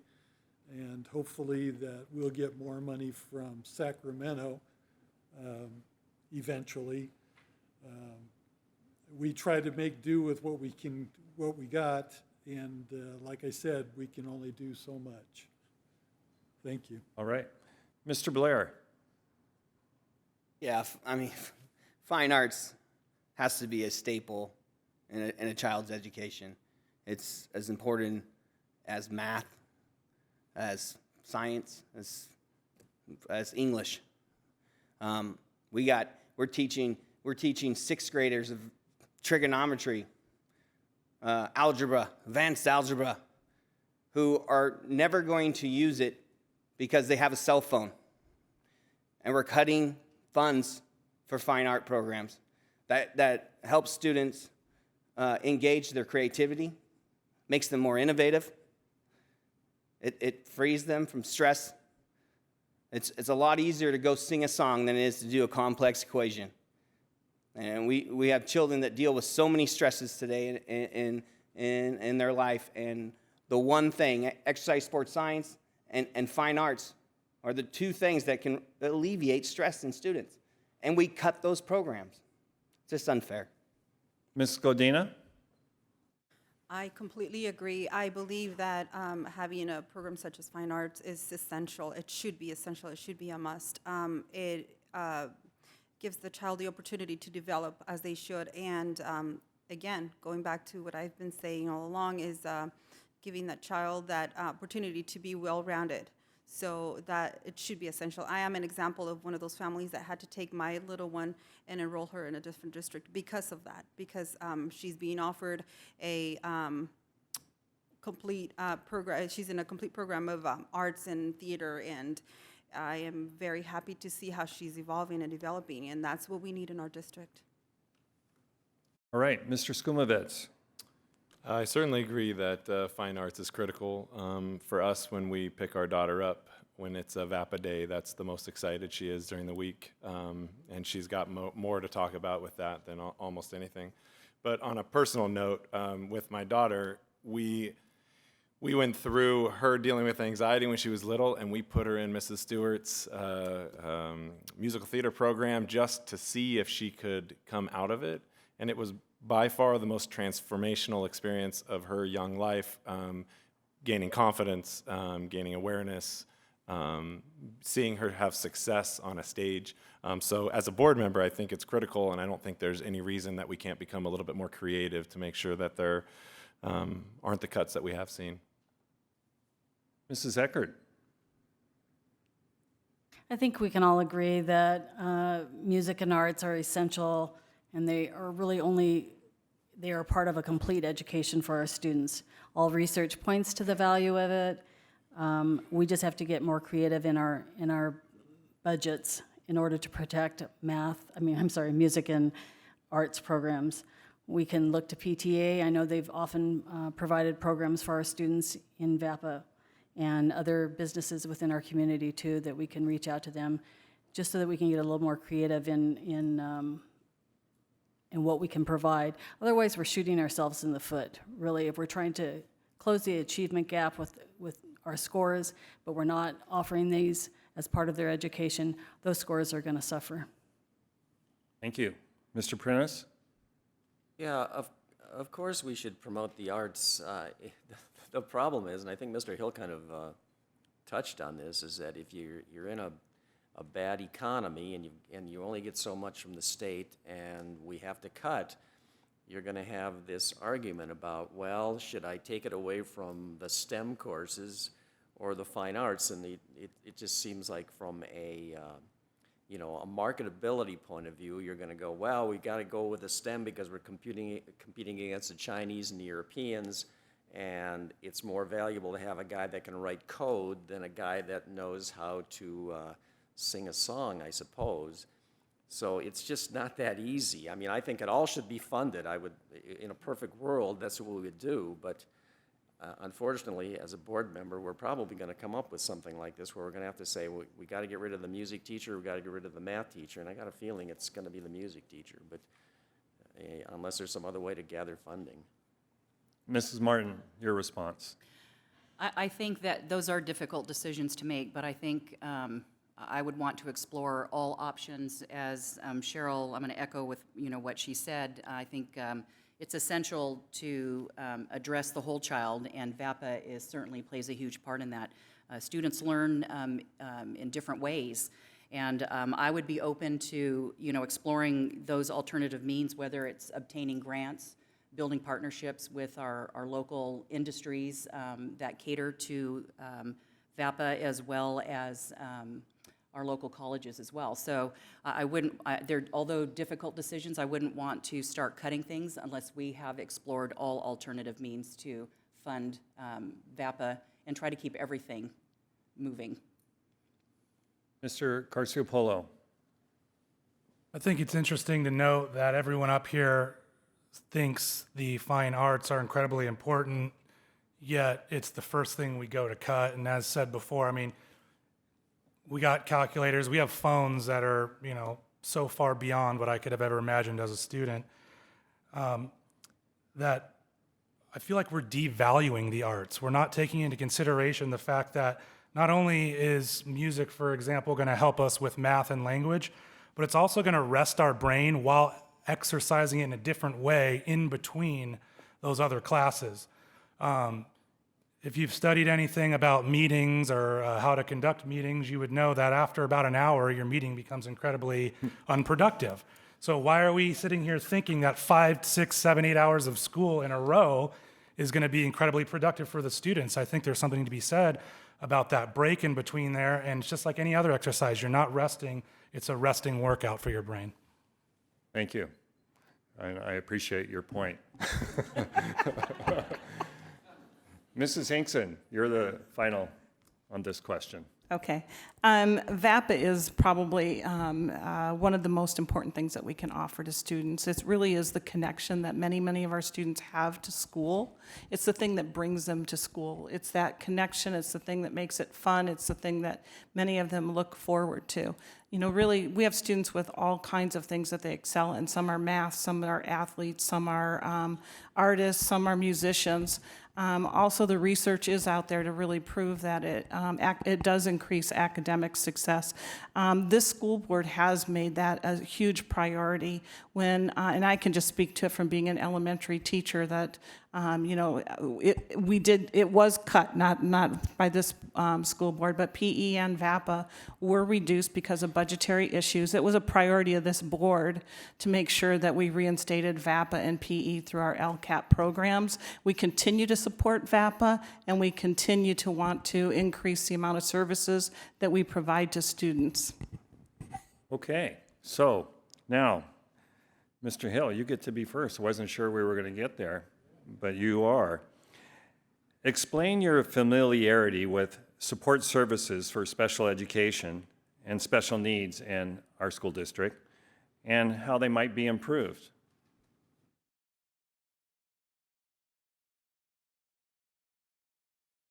So we're wondering what your familiarity is with special education and special needs students and classes, and maybe you've done some thinking about how the programs that we offer in for those students in those areas might be improved.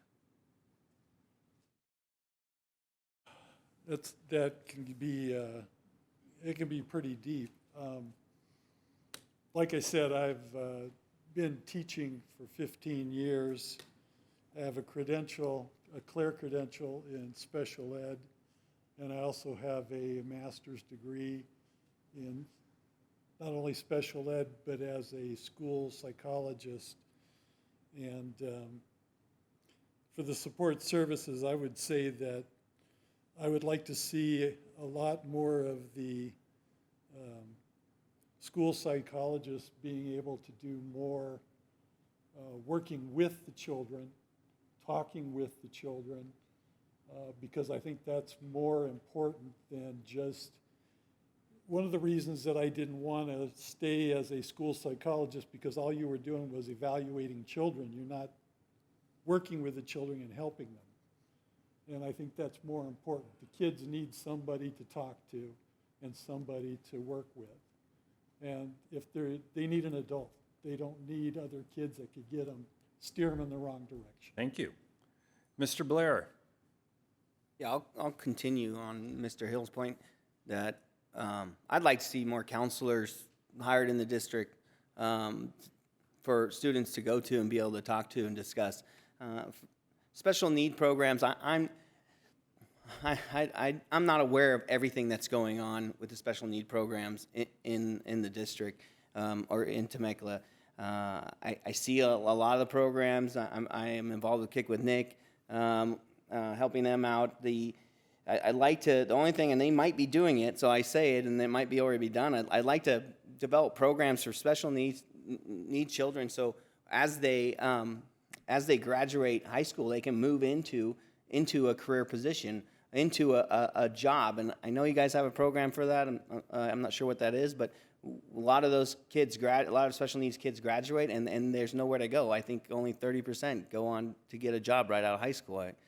Don't quote me on that stat, guys. But we can do better and we can do more to get them working and making money and being positive in the community. Thank you. Mrs. Godina, your turn. Yeah, I'm not very familiar of what is offered here in our district.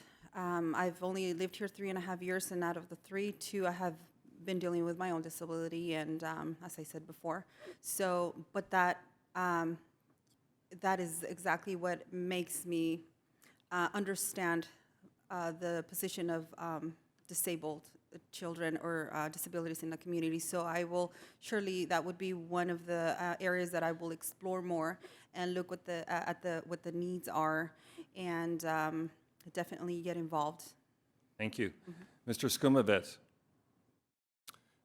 So last week I had the opportunity to go meet with Mrs. Velez just to kind of learn more about her program, and it's a monster. What she's dealing with on a day-to-day basis, and I know they're trying to do their best. At the same time, I met with friends and a special needs family group, and they had their thoughts, where they thought that they were a second thought compared to the typical students. Again, this is one of those things where I think communication is the key. I think what's happening at the district level, they feel they're doing great, and then what's happening with the parents, they feel like they're not heard. And there needs to be some sort of bridge between the two. So as long as we're making sure that we're providing every avenue for kids to learn and develop, that we have ideas to collaborate with nonprofits, other support groups, other school districts, I think we could do a little bit better. Mrs. ECKARD? I think, like many of our programs, there's always room for growth, room for improvement. One of those areas would probably be with the parental involvement. I think parents of special needs children feel like they don't have a voice. And I know we've incorporated a parent group for them, but we need to reach out to them other than at an IEP meeting to know that we value their input. They know their child better than we will know their child. I'm glad to see that the district hired social workers, and there's probably some overlap there with the social emotional learning and the social workers in the SPED department. So I think we're headed in the right direction. Thank you. Next, Mr. Prentice. Yeah, I don't know if I'm qualified to say what we do because I'm not real sure specifically how we support special needs students, but I had a similar experience Mr. SKUMAWITZ had. I had a discussion with Kimberly Velez because one of my constituents said that the district does not support pupils with special needs and they don't identify those students adequately. And I brought this up with Ms. Velez and she showed me, because I went to the LCAP thing and there's only one LCAP question that asks something like that. Do we do, it doesn't directly survey the parents of special needs kids and say what kind of a job we're doing, but there was one other question that Ms. Velez showed me where it did show that the special needs parents thought that they were being taken seriously, that they were showing some engagement with that community. So I think the district is trying to do what it can, but right now I can't say I know explicitly what those services are for special needs kids. All right, Mrs. Martin. I'm not familiar with the services that are being provided in the Temecula Valley Unified School District, but I do know in our district some of the issues that our special ed teachers face. I can't imagine it would be much different here. And one that would be caseloads are generally high. That would be something that I would want to take a look at. Time to complete IEPs, to conduct assessments, collaboration time for special education teachers, to meet with gen ed teachers to determine appropriate goals and needs for students. I would want to ask, is there the SST process in place and is it working for identification and referrals? And then to ensure that we have adequate staffing, that we have paraeducators, counselors, psychologists, social workers to provide those support services. Okay, Mr. CARCIOPPOLO. My significant other is currently a speech pathologist for the district. One thing that shocked me from that point of view was she was the one that was trained and educated in speech therapy, but oftentimes she does paperwork and an aide does the therapy.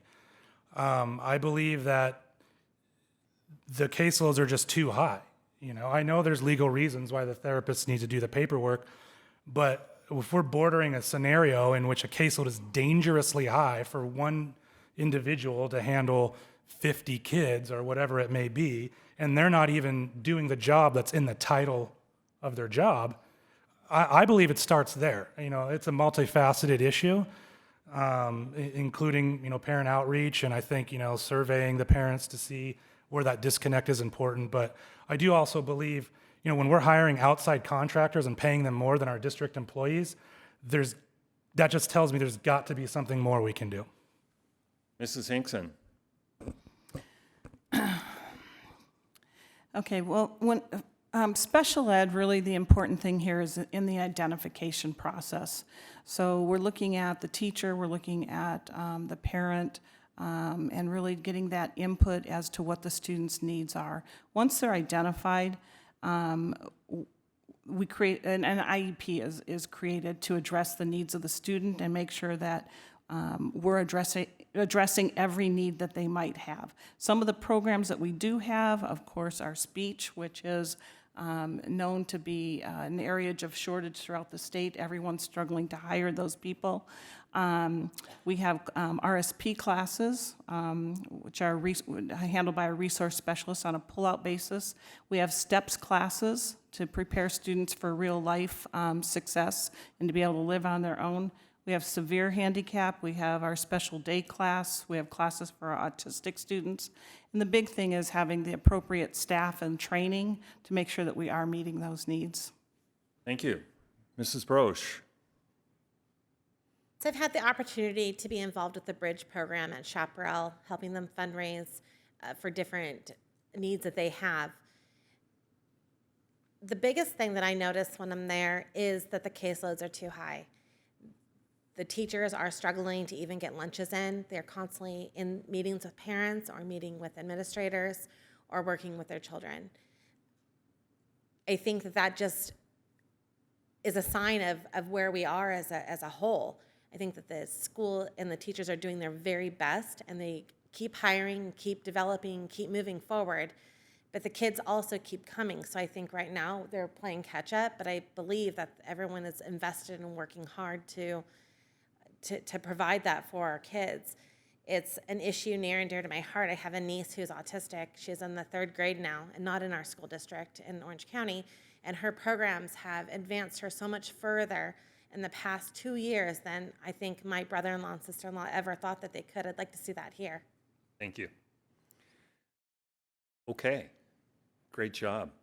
We're going to just do one more thing because we have a few more minutes left. So we're going to begin with Mr. Blair, and we'll just go across, still the 1-minute time constraint. And it's an opportunity for, I guess you basically call it a closing statement. Maybe there's something else that you felt you needed to elaborate more on, or maybe an issue that we didn't address that you feel strongly about, or whatever else you might be feeling. So, Mr. Blair, 1 minute, please, with the closing remarks. Yeah, I would really like to see a district that has more counseling available to its students. Suicide is, I think, the second, or maybe it's the leading cause of deaths between the ages of 18 to 25 or 17 to 25. It's a serious problem. It's because students don't have people to talk to. In addition to that, fine arts, sports science. I want to add those things to the curriculum. I want to get funding to make sure that every student has access to those activities, and then bring in more vocational training, back to the CTE program. Bring in vocational training, make it available to students to be able to achieve a successful career right out of high school if they don't want to go to college. We have great opportunities here, and we need to make sure that the students and the children understand where they are and that that it's achievable. And hey, appreciate you guys listening to me for the last 2 hours. I know that can be painful, but thanks a lot. Ms. Godina. So I would like to share that as well, and the fact that the suicide rate is at its all-time high due to bullying is something that's very concerning to everyone. Not only the shootings in the schools, of course, That's number one. But all these pressing issues are really hurting our society, hurting our youth. And I would like to see more mental health assistance in our schools, whether it's counseling, psychologists, any kind of professional help that is brought into the schools and stationed there to be readily available for our students is a must at this point. Again, going back to probably helping families and starting from there, that's what we need to see. Mr. SKUMAWITZ?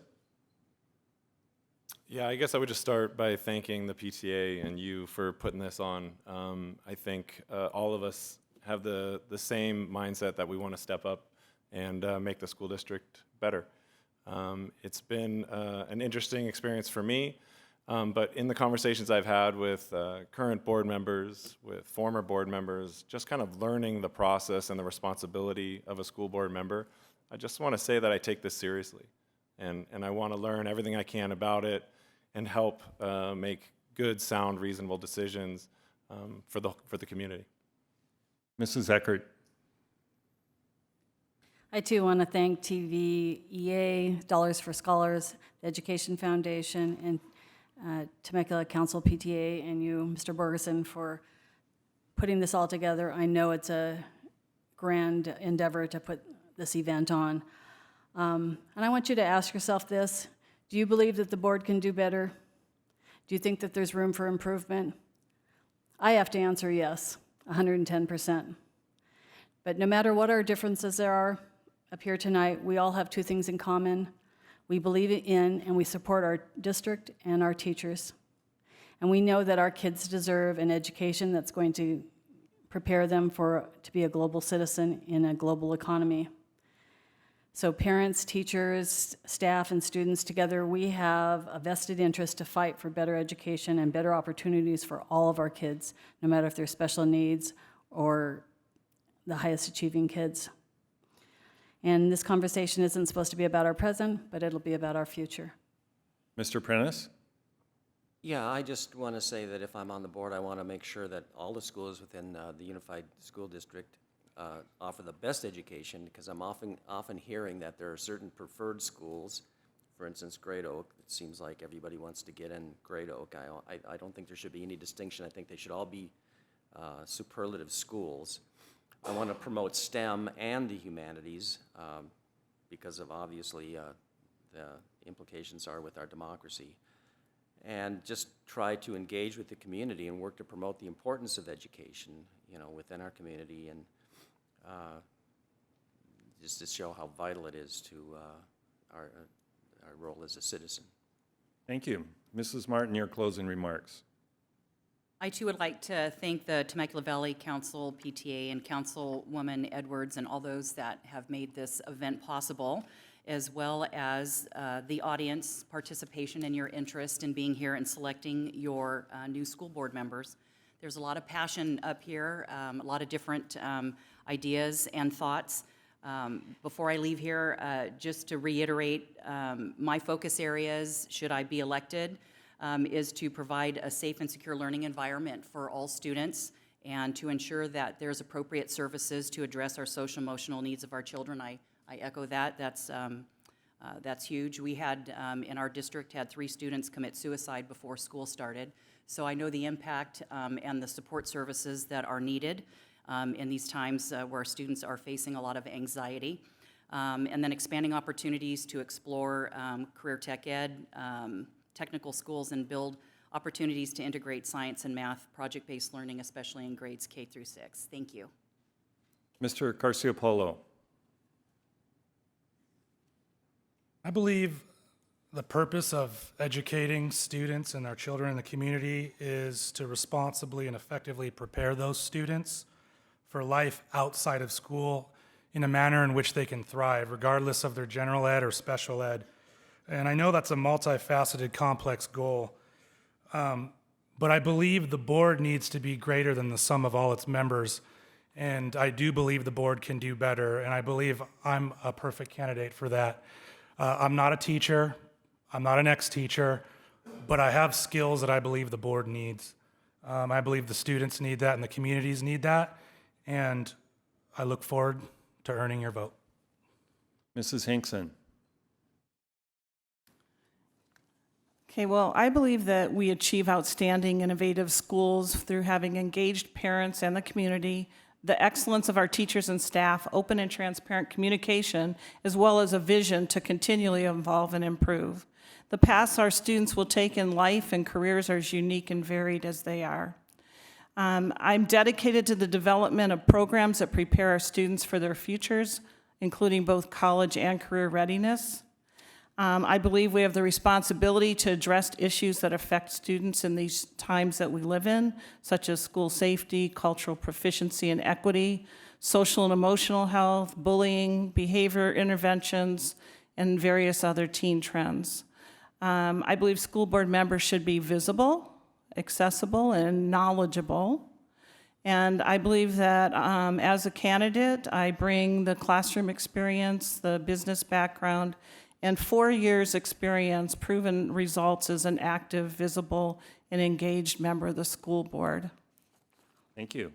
Mrs. BROSCH, your final thoughts. The three things I wanted to run on was approachability, accessibility, and accountability. These are the qualities that I think I possess and you as a voter should want to have in your seat. I believe the school board is a check and balance for our school district. I plan to be as representative who is available to hear all of the good and the bad. Being accessible in sites, bridging the gap between our parents and with the schools in the district, developing a report card of our goals, where we're at quarterly, is important. And making that easy to read to our parents is a goal of mine if I were to take this seat. I think there's a few other important things that we didn't discuss tonight. Bullying is a huge issue within our schools. I think that TVUSD is implementing new measures to take care of that and educate, having a paper trail, but I don't think it's enough. I think we need to have firmer boundaries with students. I think we need to be more visible as teachers and educators and people on site to nip it when it happens. Thank you. Mr. Hill. I think there's still a lot of work to do, and I think 4 years from now, there's still going to be more work to do. I'd like to see more counseling and more psychologists available to talk with the students and the children, both at the elementary level, middle school, and at the high schools. And I'd like to see, and we're working on school safety to harden the targets, to make it a much safer environment for our kids to learn. Like I said, we've got still a lot more work to do. Thank you. Thank you. Wow, what an exceptional evening. And right on time. Applause for everyone, right? You guys are good. Keeping up with that pace, it allowed us to ask a lot of questions and for the voters then to hear from all of you on so many different positions. And I don't know if you have ever had the opportunity to sit in this kind of format where you have to answer a question that you maybe 6, 7, 8, 9 people have already answered. It's a real challenge. Most people have not done that in their life, unless they teach in Temecula School District. But I thought you guys did a fantastic job fielding questions that were unknown to you prior to tonight, and I really appreciate your willingness to do that and to sit in front of your community and to address and take such a challenge, and to be willing to put forth so much time and effort ahead of you if you're elected. And the audience, fantastic. Thank you for staying with us for the 2 hours. That's not easy. You're probably ready to stretch.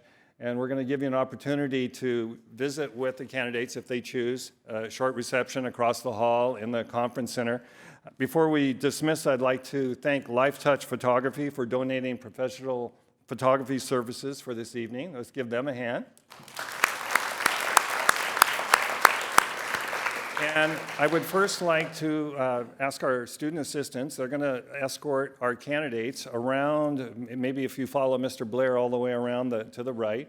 Is that our plan, Troy, to go out that way? Okay. And if you guys in the audience will just remain seated just for a moment to give them a chance to gather their things and then exit. And again, we'll go right out the doors through the back, and if you turn slightly to the right, that's where the conference center is. Thank you.